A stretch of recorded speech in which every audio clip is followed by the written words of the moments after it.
भीष्म ने क्यों नहीं चलाया शिखंडी पर शस्त्र? शिखंडी महाभारत का एक प्रमुख पात्र था। राजा द्रुपद उसके पिता थे और द्रौपदी उसकी बहन थी। माना जाता है कि शिखंडी के जन्म तो स्त्री के रूप में लिया था, लेकिन बाद में वह पुरुष बन गया था। महाभारत के युद्ध में भीष्म पितामह की मृत्यु का जिम्मेदार शिखंडी ही था। उसी के कारण भीष्म पितामह को बाणों की सैया पर जाना पड़ा और बाद में उनकी मृत्यु हो गई। महाभारत को पढ़े तो हमें मालूम होता है कि पांचाल देश के राजा द्रुपद निसंतान थे। संतान की प्राप्ति के लिए राजा द्रुपद ने महादेव की घोर तपस्या की और पुत्र होने का वरदान मांगा। शिवजी ने प्रसन्न होकर द्रुपद को यह वरदान दिया कि तुम्हारे घर में एक कन्या जन्म लेगी जो बाद में पुरुष बन जाएगी।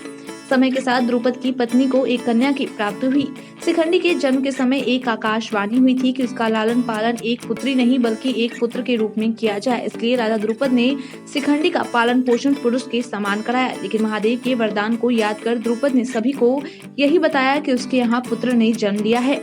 शिखंडी युवावस्था तक स्त्री के रूप में रही, परंतु राजा द्रुपद ने शिवजी के वरदान को हमेशा ध्यान में रखा और अपनी पुत्री शिखंडी का विवाह राजा हिरण्यवर्मा की कन्या से करवा दिया। लेकिन जब हिरण्यवर्मा की कन्या को यह बात मालूम हुई कि उसका विवाह एक स्त्री से हुआ है, तो उसने यह बात अपने पिता को बता दी। जिस दिन शिखंडी का विवाह हुआ था, उस रात्रि उसकी पत्नी ने सच्चाई की जानकारी होने पर उसका बहुत अपमान भी किया था। राजा हिरण्यवर्मा राजा द्रुपद के छल से नाराज होकर पांचाल देश पर आक्रमण कर दिया। राजा हिरण्यवर्मा के पांचाल देश पर हमला करने की खबर से घबराकर और अपमान से दुखी होकर शिखंडी आत्महत्या करने के विचार से वन में भाग गई।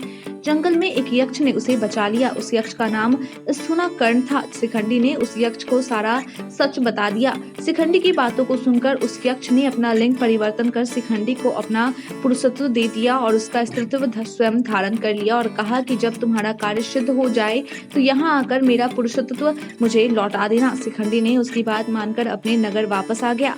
पुरुष रूप प्राप्त करने के बाद जब एक बार शिखंडी पांचाल देश में आई तो उसके पिता राजा द्रुपद उसे देखकर बहुत प्रसन्न हुए। राजा हिरण्यवर्मा भी अपनी सेना लेकर वापस लौट गए। इस दौरान एक बार यक्षराज कुबेर स्थूनाकर्ण से मिलने आए तो उन्हें बुरी बात मालूम हुई। क्रोधित होकर उन्होंने स्थूनाकर्ण को श्राप दिया कि अब तुम्हें इसी स्त्री रूप में रहना होगा। शिखंडी की मृत्यु के बाद तुम्हारा पुरुष रूप तुमको फिर से वापस प्राप्त हो जाएगा। इस तरह शिखंडी स्थायी रूप से पुरुष बन गया। महाभारत के अनुसार शिखंडी का जन्म स्त्री के रूप में हुआ था और इस बात को भीष्म पितामह जानते थे। उन्हें इस बात की भी जानकारी थी कि शिखंडी ही पूर्व जन्म में अम्बा थी जो काशी की राजकुमारी थी। भीष्म पितामह को इस बात का ज्ञान हो गया था कि शिखंडी ही उसकी मृत्यु का कारण भी बनेगी। महाभारत युद्ध के दौरान भीष्म पितामह ने स्वयं यह राज पांडवों को बताया था। यही कारण था कि कुरुक्षेत्र के युद्ध में 10वें दिन जब अर्जुन ने अपने रथ पर शिखंडी को अपने आगे खड़ा करके भीष्म से युद्ध किया तो भीष्म ने शिखंडी पर शस्त्रों का प्रयोग नहीं किया और अर्जुन ने इस बात का फायदा उठाकर भीष्म पर बाणों का वर्षा करके उन्हें बाणों की सैया पर लिटा दिया।